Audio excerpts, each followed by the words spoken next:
All right, so here we are again. And I forgot to mention the warm up. Happy Mother's Day. I know we've got a few mothers, I think, in 55. So happy Mother's Day yesterday. So getting on with Monday's strength work.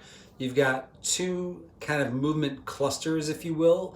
One for the lower body, a squat type pattern, and then one for the upper body, a pressing type pattern.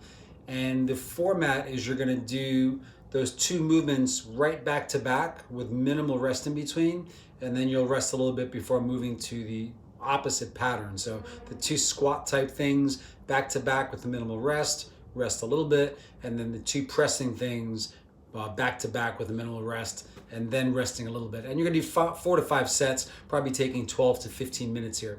So we've got a squat plus a wall sit hold.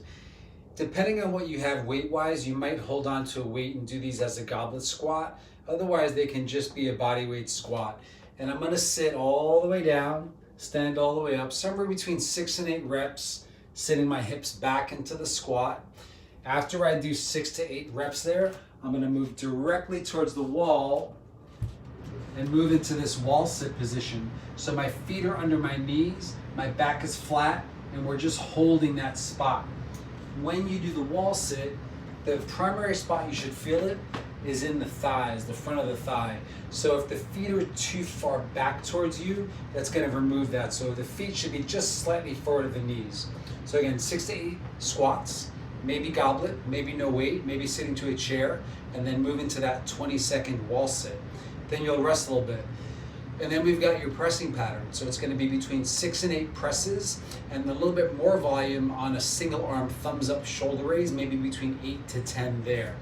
So I'm going to demo with the same implement, but if you have 2 different weights, you might be able to press a heavier weight than you would raise, and you can definitely play around with the reps here. So choose something that's challenging for you, where you feel like you could probably do 1 or 2 more, not like 10 more, but not like you're struggling on the last rep. So presses, I said 6 to 8, I meant 8 to 10.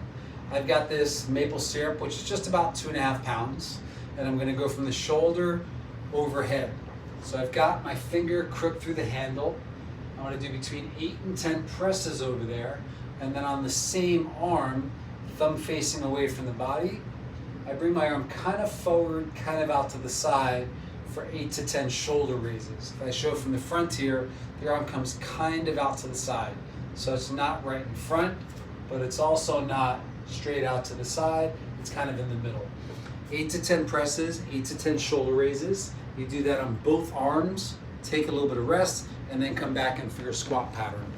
So again, the format is do the squats directly to the wall sit, then take a short break, do the presses directly into the shoulder raises, and then take a short break. And we'll come back for your conditioning work in just a moment.